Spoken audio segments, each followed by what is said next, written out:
Hi, ഇന്ന് നമുക്ക് എന്താ പ്രൈം നമ്പർ, എന്താ കോമ്പോസിറ്റ് നമ്പർ എന്ന് നോക്കിയാലോ. പ്രൈം നമ്പർ എന്ന് പറഞ്ഞു കഴിഞ്ഞാൽ ഒരു നമ്പറിന് എക്സാക്റ്റ്ലി 2 ഡിസ്റ്റിൻറ്റ് ഫാക്ടേഴ്സ് ഉള്ളതിനെയാണ് എന്ത് പ്രൈം നമ്പർ എന്ന് പറയാം. അതിനെന്തായിരിക്കും 2 ഡിസ്റ്റിൻറ്റ് ഫാക്ടേഴ്സേ ഉണ്ടാവുകയുള്ളൂ. ഒന്ന് 1 ആയിരിക്കും, പിന്നെ ആ നമ്പർ തന്നെ ആയിരിക്കും 1 ആൻഡ് ഇറ്റ് സെൽഫ്. ഇതിനെയാണ് പ്രൈം നമ്പർ എന്ന് പറയാം.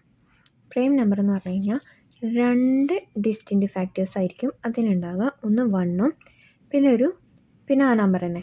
ഇപ്പോൾ എക്സാമ്പിൾ നോക്കുകയാണെങ്കിൽ 2ന് എത്ര ഡിസ്റ്റിൻറ്റ് ഫാക്ടേഴ്സ് ഉണ്ട്? അതെ, 2ന് എത്രയാണ്?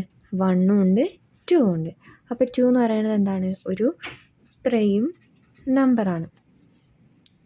ഇനി കോമ്പോസിറ്റ് നമ്പർ എന്താ നോക്കാം. More than 2 factors.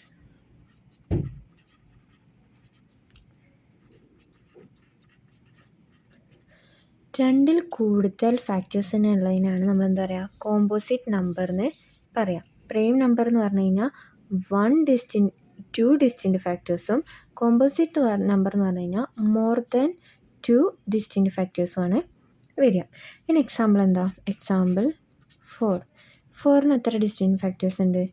1 ഉണ്ട്, 2 ഉണ്ട്, അതുപോലെ തന്നെ 4 ഉണ്ട്. അപ്പോൾ എത്രയായി? 3 വന്നു അല്ലേ? More than 2. അപ്പോൾ ഇതെന്താണ്? കോമ്പോസിറ്റ് നമ്പറാണ്. കോമ്പോസിറ്റ്. അപ്പോൾ ഒന്നുകൂടി നമുക്ക് കൺക്ലൂഷൻ ചെയ്യാം. പ്രൈം നമ്പർ എന്ന് പറഞ്ഞു കഴിഞ്ഞാൽ ഇനി 2 ഡിസ്റ്റിൻറ്റ് ഫാക്ടേഴ്സ് ഉണ്ടാവുള്ളൂ. ഒന്ന് 1 ആയിരിക്കും, പിന്നെ ആ നമ്പർ തന്നെ ആയിരിക്കും. കോമ്പോസിറ്റ് നമ്പർ എന്ന് പറഞ്ഞാൽ മോർ ദാൻ 2 ഡിസ്റ്റിൻറ്റ് ഫാക്ടേഴ്സ് ഉണ്ടായിരിക്കും.